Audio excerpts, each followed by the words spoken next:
Hi, I'm Nancy Lowe and I'm at Lemon Drop Boutique Catering in Nancy's Cravings, and I'm thrilled to be here as an ambassador for Blue Goose Pure Foods. Today we're going to make a sticky marmalade glazed chicken lollipop, and it's with a very simple glaze of marmalade, some pommery mustard, soy sauce, nothing complicated. And while they're barbecuing, we'll throw the potatoes in the oven, and in 35 to 45 minutes you have dinner. So we have chicken drums with skin, and we're just going to cut along the cartilage and pull them down. So you're going to need fairly sharp kitchen shears, and all you're going to do is do one quick snip so you can get in, and then stick your scissors straight down as tight to the bone as you can and just go all around.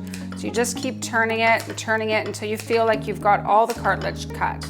And just use your muscles and pull it down so you see the bone, and you've got this beautiful ball at the end. And it will stand up for you even after cooked. So all we're gonna do is season it with just a tiny bit of salt and pepper. The glaze has a lot of flavor, so we don't really need to add a lot to the chicken as it goes on.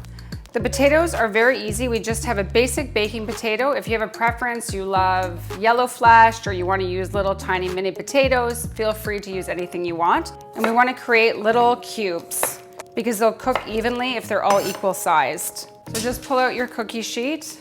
We'll toss them on there. A little bit of seasoning salt and a touch of olive oil. And then with a spoon, we'll just give them a nice mix, and you'll see that the orange of the seasoning salt will coat them.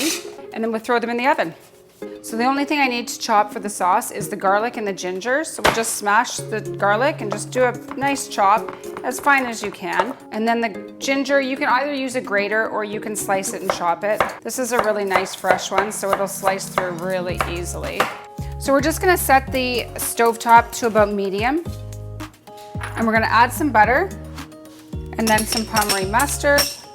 Doesn't really matter what order you put it in. It's all just gonna melt in together. We've got some nice orange marmalade, some honey, a little bit of cayenne pepper, soy sauce, or garlic and ginger, and then a splash of tequila.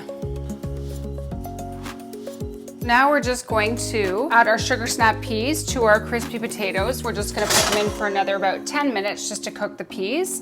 Toss them a bit together. 10 minutes in the oven while we start getting the glaze on the chicken. We're outside of the barbecue now. What we're gonna do is set one side of the barbecue to medium high, and we're gonna cook for about 10 to 12 minutes on that side. And the other side of the barbecue we actually don't have on. So we'll move the chicken over to that side for indirect cooking.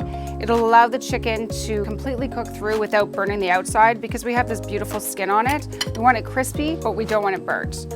So now we're just gonna take the glaze that we made inside, and the first step, we'll just add just a little bit to it at the very end. Because of the sugar content in here, it will burn and flare up on you really quickly. So let's get them just nicely coated and then do a quick spin, and then we're done. So the last thing we're gonna do is pull out our crispy potatoes and sugar snap peas, and then we have everything we need to plate this. Gently put all of our potatoes and sugar snap peas sort of in the center of our oranges. Take our little lollipops and we'll just stick them as much as we can down into our potatoes and our sugar snap peas. And it looks nice if they're upright as opposed to laying down. Add a little more drizzle over top, a few green onions, and just sprinkle a few sesame seeds. And the perfect meal. Easy to make at the end of a long day, and it's very kid-friendly. Everything in here is sweet and sticky and crispy. And you're set. Enjoy.